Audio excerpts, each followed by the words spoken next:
그래서 최진일론 의장에 아주 언급을 했는데요. 그 양반이 갑작스럽게 금리 인상 스탠스로 자기의 기본적인 생각을 바꾼 것이다, 이렇게 보기는 좀 어렵습니다.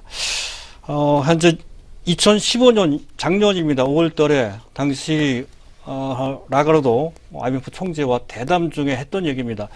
현재의 미국의 증시 상태가 어떤 상태냐라는 질문을 받았습니다. 그 양반이 언급한 표현은 원어로 말씀드리면 화이틀리 하이, 꽤나 높은 상태다, 이렇게 표현을 한 바 있습니다. 그리고 2개월 후에 FOMC 성명서를 통해서 금리 인상을 강력히 시사를 했죠. 잘 기억해 보십시오. 그때부터 그동안 시장을 주름잡던 성장주들이 급락을 했던 것이고요.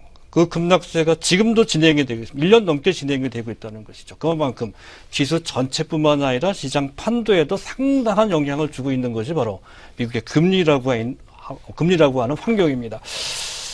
지금 우리가 현재 당면하고 있는 이러한 지수 급락세에 대하여 얼마만큼 심각한지 아닌지에 대한 측정은 사실 판단하기가 쉽지가 않습니다. 그래서 우리한테 주어진 여건을 보면서 차근차근 볼 필요가 있다는 것이죠. 일단 부정적인 포인트 먼저 말씀을 드릴까 합니다. 일단 미국, 일본 증시가 동반 급락을 하고 있고 나스닥 선물 약한 것도 이제 문제가 됩니다. 다소 부담이 된다는 것이죠. 외국인들 선물, 현물 모두 양매도를 하고 있는 것도 또한 그렇고요. 그 규모도 결코 작지가 않습니다. 특히 선물 같은 경우는 3,100계약이 출회가 되고 있는 상태인데 지난주 내내 계속 매도를 했다는 것이죠. 누적해서 오늘까지 5거래일간 연속 순매도를 하고 있는 상태라는 것인데요. 약 13,000계약 정도 됩니다. 결코 작지가 않습니다. 상당히 부담이 되는 일종의 그들 나름대로의 해징이라고 이제 볼 수는 있습니다. 현물이 크게 동반된 것은 아니죠. 어쨌든 그래도 그 선물 자체가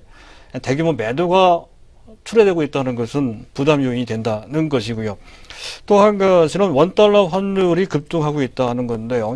아직까지는 심화된 상태는 아닙니다. 아직 현재 면화 가치가 현재 급등하지 않는 것도 그래봐서 그렇습니다만 어쨌든 원달러 환율이 갑작스럽게 1% 넘게 급등하고 있는 것은 위험 자산을 회피하는 쪽의 분위기가 만들어지고 있다는 건 아직 진행 상태입니다. 좀 봐야 되고요.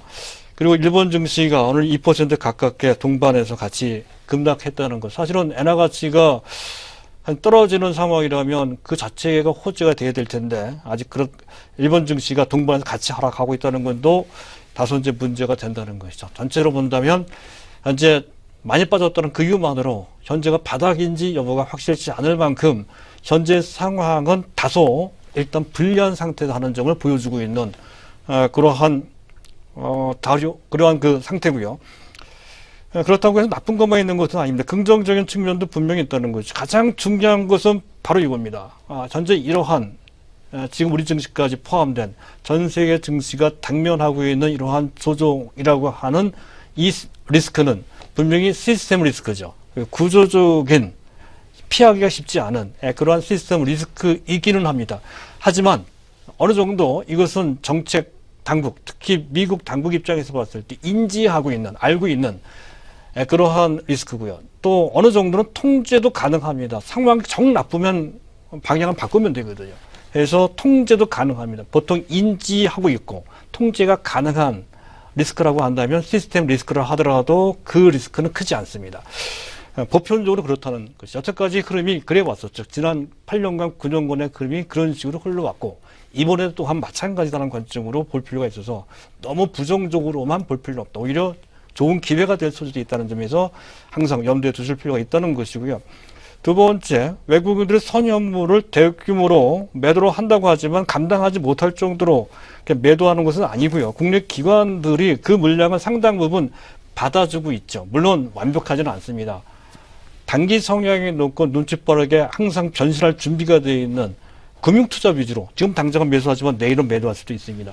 그렇긴 하지만 어려운 상태 속에서 그나마 금융투자가 선용물을 동시에 매수하며 기관 전체를 매수로 돌린 것은 그만큼 최근에 낙폭은 지나치다. 이런 정도면 하락세가 현재 멈췄으거나 반전될 수도 있음을 보여주는 그들의 시각임을 알 수가 있다는 것인데 하지만 이 부분에 대해서 현재 너무 신뢰를 갖는 것은 조금 피할 필요가 있다는 것이고요. 또 한 가지는 베이시스가 비교적, 이건 약간 착시가 있습니다. 삼성전자가 다른 종목에 비해 약했기 때문에 오히려 현물 쪽이 더 나빴죠. 그래서 베이시스가 올라간 건데, 베이시스가 어쨌든 그래도 나쁘지 않은 상태라면, 그만큼 시장에 아주 큰 위험에 당면한 것은 아니다는 점을 어느 정도 이제 알 수가 있습니다. 그리고 이제 앞에서 말씀드렸듯이 시장이 아주 급격히 어려운 그런 상황이라고 한다면 안전자산 중에 안전자산이라 할 수 있는 엔화 가치가 급등을 해야 되겠죠. 하지만 그런 정도로 급등하지는 않았습니다. 그래서 전체적으로 미국 금리 인상이 단행되면 얘기가 또 달라지겠지만 전반적으로 곧바로 일단 증시는 안정을 취할 소지가 있다는 건데, 하지만 그렇다고 해서 무조건 바닥은 아닙니다. 해서 저점을 노려본다면 시장 이러한 악재가 충분히 반영되고 수급이나 기타 등등의 상황이 안정된 것을 확인한 연후에 그 매수할 종목은 매수한다든가 해야 되고요. 만약 위험이 계속 진행이 된다면 부득불 종목이 많을 때는 동일 종목에 대한 주식수가 많을 때는 주식수를 조절할 수 있는 유연성을 갖고 시장에 대응을 하실 필요가 있겠습니다.